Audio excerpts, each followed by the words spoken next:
The governor of Indiana stopping by today. I spoke with Governor Braun about many things, but mainly focusing on a hot topic, not only here in Indiana, but across the United States, redrawing congressional maps. Here's a look at our conversation.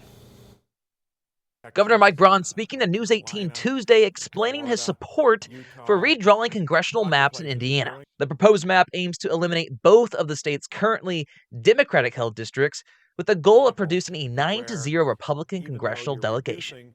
The bill containing the new map, House Bill 1032, already advancing out of a House committee despite heavy public opposition. Braun tells me it's simply a political maneuver, adding redrawing congressional maps has been around for a long time, and both sides do it.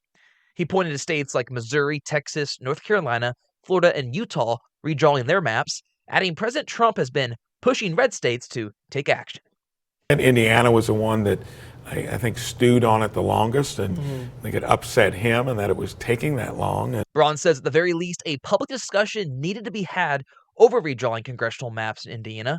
He referenced what he calls decades of gerrymandering in heavily Democratic states. If you get at the reasons, you look at the 6 bluest states, a lot of people say, well, just because they've done it.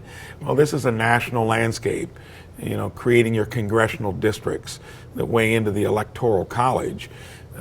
6 bluest states in the country next to California are in New England, and they've been gerrymandered to the max for nearly 2 decades. Braun believes this led to Trump wanting to even the playing field. Places like Indiana, Missouri, didn't do that. But if you're going to be on an even playing field, I think that's what Trump was after. The redrawn maps have passed the House and will go to the Senate. If approved, Tippecanoe County would be split into Districts 4 and 5. Braun wrapped up his comments by saying the entire debate is about fairness on a national scale, not local legislative boundaries. This is the Electoral College that gets impacted, not the state rep and Senate districts.